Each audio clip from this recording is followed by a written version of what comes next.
Hey everyone, so I know I'm a movie channel, but I've been doing a lot of reading lately, and I just finished reading 1984, legitimately one of the best books I've ever read, probably the best book I've ever read, and I'm going to continue to read because I actually think it's really fun.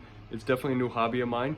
But yeah, here's my book review for 1984, and there will be spoilers, so beware. I first read 1984 back in high school. I think it was 11th or 12th grade I read it, but I didn't fully appreciate it, and I also didn't finish the whole book, so I decided to give it a shot again. I picked it up at Target, and just absolutely phenomenal. So if you're not aware, I'm going to read the summary real quick. It just says George Orwell's classic novel 1984 is a story of one man's nightmare odyssey through a world ruled by warring states and a power structure that controls not only information, but also individual thought and memory. A minor functionary named Winston Smith joins a covert brotherhood and pursues a forbidden love affair against the cold gray backdrop of the Republic of Oceania, only to become a hunted member of the state and a big brother. And this book, it was written in, I believe, 1949. 1949 was when this book was written. And still to this day, this book has themes that have come all the way to modern age in 2023.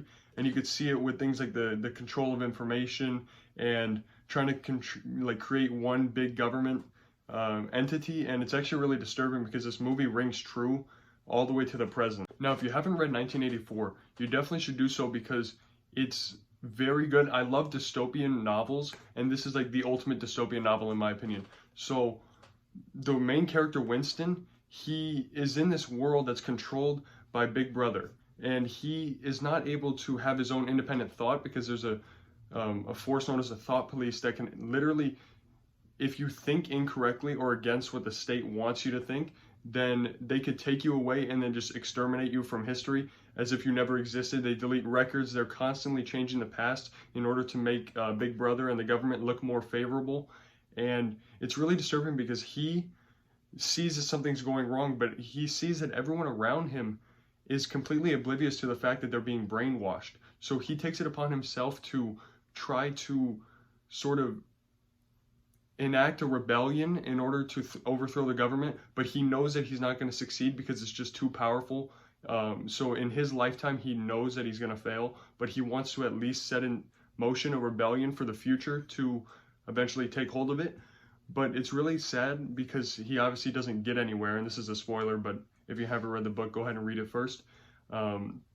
He gets betrayed by the main leader of the rebellion called the Brotherhood, so he doesn't get anywhere. He also forms a relationship with Julia, and this relationship is definitely forbidden because in this world, you're not allowed to have a relationship built around love and pleasure and intimacy. It's only built around having children for the sake of continuing the civilization, but the act of making children is looked down upon, so it's only looked on as a duty, and it only happens about once a year if you're lucky, and then once you have kids, obviously that aspect of the relationship is gone. And that's another sad part of the book, is that Winston had a wife beforehand, but he despised her, like he was repulsed by her. And so it shows that like love and intimacy is not allowed in this world anymore. It's just a super drab and super dark place to be, and Winston wants to change that. And I love it because I think that it's disturbing, and it's not completely unlike today, but obviously like we're not controlled by the thought police, but who knows, maybe we will be soon.